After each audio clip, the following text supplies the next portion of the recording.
তাহলে তো আপনি এখনো প্রশাসনের সংস্কার করেননি। যারা এই 15-16 বছর ধরে দেশে ছিল তাদেরকে দিয়ে আপনি কিভাবে একটা সুষ্ঠু ভোট করবেন? আমরা কি এবার ক্ষমতার পরিবর্তনের জন্য ইলেকশন করতেছি? না, আমরা শাসনতন্ত্রের পরিবর্তনের জন্য করতেছি, যাতে আরেকটা মনস্টার তৈরি না হয়। আমরা প্রায়শই শুনে থাকি যে জাতীয় নির্বাচনের আগে গণভোট অনুষ্ঠিত হলে ভোটার টার্ন আউটটা তেমন বেশি হবে না।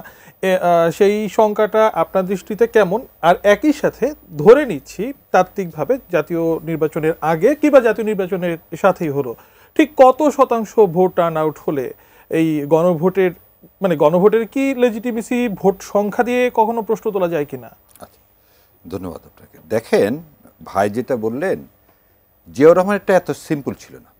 জিয়াউর রহমান সাহেব কনস্টিটিউশনে 19টা প্রভিশন চেঞ্জ করছিলেন। তিনি বিসমিল্লাহির রহমানির রহিম, আল্লাহ ওনাকে জান্নাতবাসী করুক, এই জন্য বিসমিল্লাহির রহমানির রহিম ইনকর্পোরেট করেছিলেন।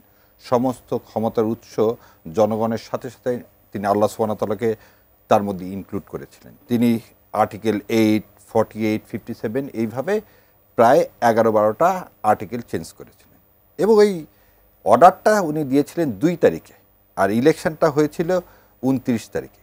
তাহলে মাঝখানে ডিফারেন্সটা ছিল 28 দিন। সো 28 দিনে মানুষকে 19টা পয়েন্ট, কনস্টিটিউশনে এতগুলো জিনিস বোঝানো যদি সম্ভব হয়, এবং তার 1 বছরের মাথায়, কারণ আপনাদেরকে একটা জিনিস মনে রাখতে হবে, 75 সালে আজকে যে হাসিনা যে অবস্থায় দেশ রেখে গেছে, আমার পড়াশোনা ক্ষুদ্র জ্ঞানে ভাইরা আরো ভালো জানবেন, 75 সালে হয়তো দেশ এর চেয়েও আরো খারাপ ছিল।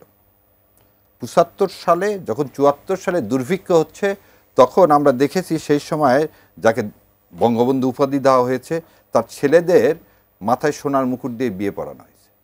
সো বাস্তবতাটা হচ্ছে তারা কখনোই জনগণের সাথে ছিল না। সো টাকা দিয়ে আপনি জনগণের লেজিটিমেসিকে কখনো কি করতে পারেন না, কোয়ান্টিফাই করতে পারেন না। সেকেন্ড হচ্ছে voter turn out. Voter turn আউটের সাথে নির্ভর করে, দেখেন আগের 3টা যেমন ভাই বললেন হা না ভোট, আপনি দেখেন যে জিয়াউর রহমানের সময় ভোটার এসেছিলেন 98.88%। সো এটা তো আমি আপনি কেউ বিশ্বাস করি না, কিন্তু কথা হচ্ছে যে এখনো ডকুমেন্টেড ইজ 98.88%। সেকেন্ডলি এই যে 91 সালেও যেটা হলো রেফারেন্ডাম, সেখানেও কিন্তু 70%-এর উপরে এসেছিল।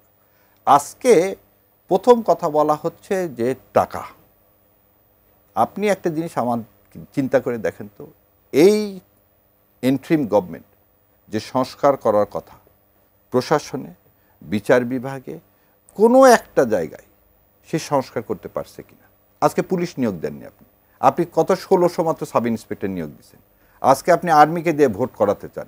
তাহলে আপনি যদি এই কথাগুলো বলেন যে সময় নাই, তাহলে তো আপনি এখনো প্রশাসনের সংস্কার করেননি। যারা এই 15-16 বছর ধরে দেশে ছিল তাদেরকে দিয়ে আপনি কীভাবে একটা সুষ্ঠু ভোট করবেন? সো এই যুক্তিটা আমার কাছে মনে হয় খোঁড়া যুক্তি। দ্বিতীয় একটা যুক্তি আজকে পড়লাম, দেখেন 6টা ব্যাংক না 16টা ব্যাংকের যে মূলধন থাকার কথা সে মূলধনই নাই। তা আপনি সেই সময় তো একটা ইলেকশন করতেছেন, তা আপনি ইলেকশনটা করবেন যে কারণে, সেটা কি ইলেকশন?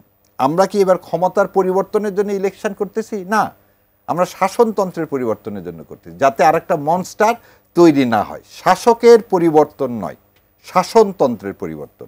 এই যে 270 দিন আমরা কি দেখলাম, একটা ঐক্যমত কমিশন করেছে, তাতে 86টা সংবিধানের ধারার পরিবর্তন করতে যাচ্ছে। তাহলে আমরা একটা বেসিক স্ট্রাকচার তৈরি করতে চাই, যাতে শেখ মুজিবের মতো বা শেখ হাসিনার মতো আর মনস্টার তৈরি না হয়।